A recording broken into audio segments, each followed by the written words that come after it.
Hey, welcome back to Chase and Son. I'm Eric. And I'm Janie. For those of you who haven't traveled yet during this pandemic and wondering what it's like, this video will help you with just that. We started flying and even cruising again, so we'll describe the different tests you have to take and give you some tips so that you know what to expect.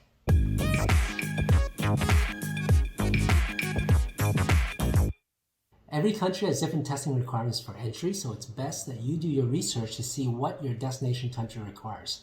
Here are 3 common tests required out there. If you're flying into the States, they'll need something called the rapid antigen test. This can be done at a site or they have test kit can be done at home. When we were in the States getting ready to get onto the cruise, we managed to find a walk-in clinic that offered antigen tests. The whole process was about 30 minutes. There aren't many around, so you have to search for them.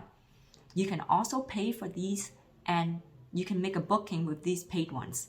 Yeah, and the tip here is to get this done early. Don't leave it to last minute because just in case you have like a false negative, you have still time to get it done again. Before we went to the States, we used the antigen test kit. They will give you a testing swab to gather sample from your nose, and it will have a liquid tester kit with a color indicator. You need a mobile device where you can call into a nurse online to do the verification. It will require you to register to the Switch Health website where you will upload your results. This is how we did it with the kit so you can see what's involved. You can register your Switch Health account on your laptop or computer, but to do the test, you need your mobile phone. So in one of the requirements, they say just blow your nose before this test. And also wash your hands and sanitize your hands. This is only like the 500th time I've sanitized my hand this year. No big deal. Okay, I think I killed any germs that's on here. I can give a false positive. Don't want that. Now you have to open your packages and basically to scan your QR code. There's actually 2 test kits inside this box. So it's for 2 people. Get started by scanning here. So for here, you have to scan your QR code. Now, for the antigen test box, they give in 2 QR code, one for test 1 and one for test 2. So it depends on who you are going first to get the test, scan that code. So from here, you just have to wait for a nurse to come online to talk to you. ID? Yes, just 1 second. Passport? Yes, thank you very much. Perfect, thank you. Okay. You're gonna go ahead. Do you see the QR code? The QR code? This one, right? Yes. Yes. Perfect. What you're gonna do is you're gonna peel that and it's gonna go onto the device. Can I see the device? Perfect. So do you see where the writing is? You're gonna put the QR code there. Where it says COVID-19, you're gonna put the Oh, I see. there. Okay, got it. Yeah.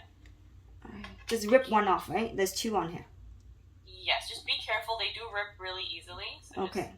Perfect. So once you've done that, Mhm. you're going to put the device down and you're going to take your phone camera and just put it on top of the QR code. I just have to verify from my end. Okay, perfect. That one worked. Okay. Okay, so there should be a little device there with liquid in it. You're going to go ahead and peel that. Oh, sorry. Yes. This one, right? Yes. Okay. Okay. Open this. Okay. Perfect.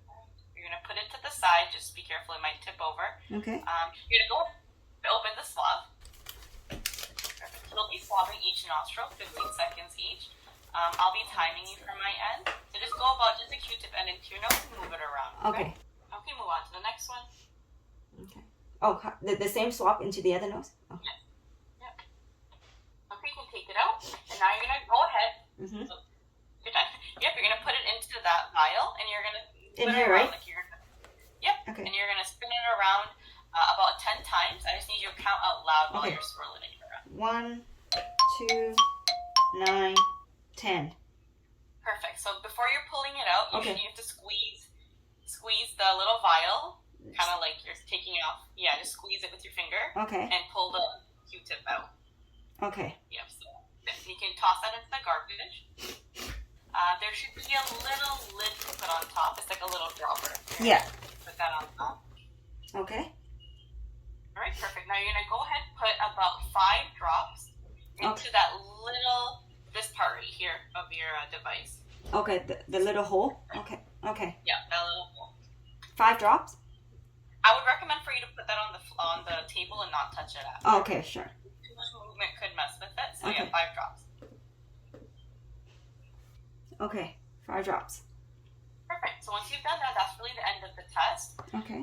Once we end this call, it's gonna take about like 15 to about 30 minutes. You should have like a little card that shows you what the results mean. Okay. It'll tell you what's positive, what's negative. Okay. You have to, when the results are showing on your device, you have to go on, back onto Osmo and upload a picture of it.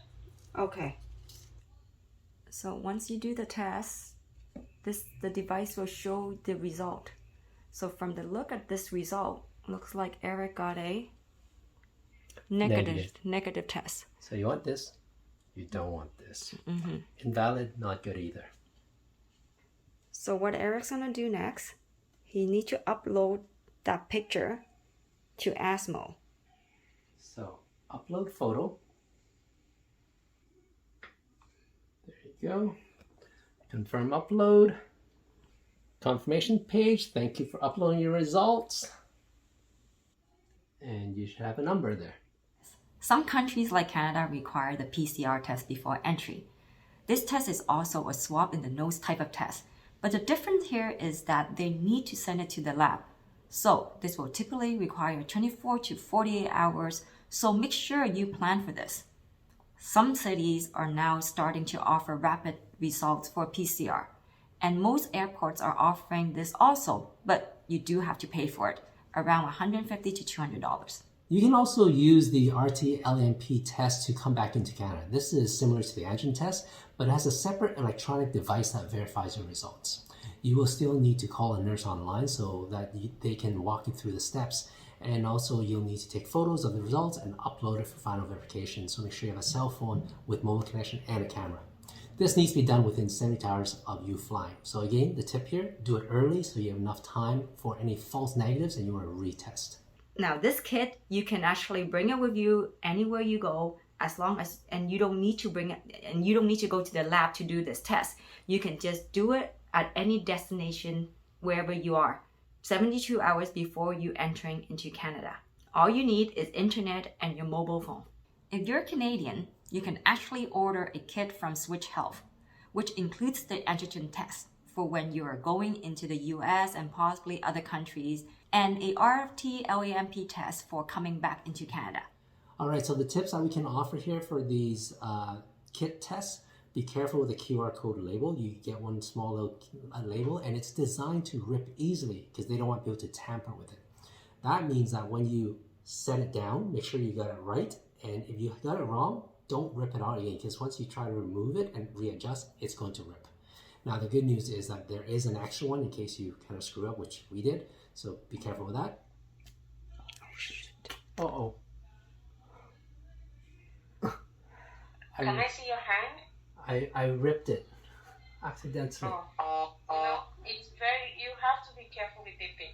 Once you place it on it, you can't remove it again. I'm sorry about that. So in that case, we can not continue with the test. So you have to. Can we use the other QR code? There's two QR code here. Can we use the other one? There's another QR code on the bottom. There's another one on the bottom. Can we use that one? Yes, and you have another one on the bottom. But what you have to do is that the other one at the bottom, make sure you are able to remove it with care. Place it on the testing device before you log in at all. You have to come back online. Okay, got it. Okay, so I have to restart with this lower one. Okay, so one tip is you should take the QR code out, put it on your testing device before you call because it's actually quite delicate. I ripped mine when I was on the call.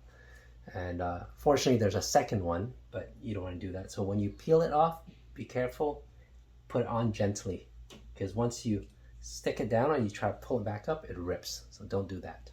And then coming back, they use a different device. But the tip here is to not put the battery into the device until you have the nurse on the phone because it's designed so that the device is useless after a set amount of time. Again, anti-tampering.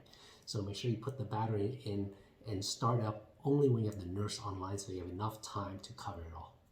So what's it like going on a cruise during pandemic?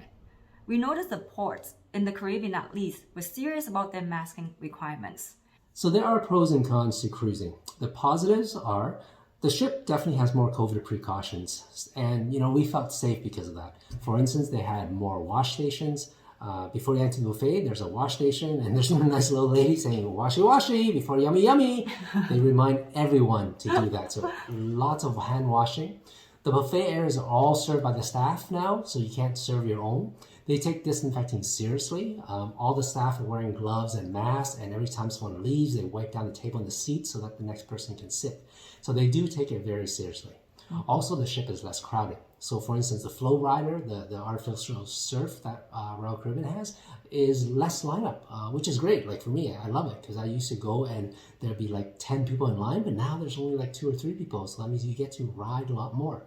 So that's a benefit. What you also notice is the seating in the dining room is more spread out, and they limit you to 8 people max per table. So if you have a large group, then expect to be split up to 2 tables. So the cons are, it will take more time. With all these tests and checks, you will need to pack with you more patients.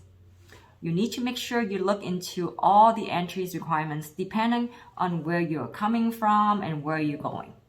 So cruising and flying during COVID is a bit more onerous, and you have to be on top of all the different ways of changing requirements.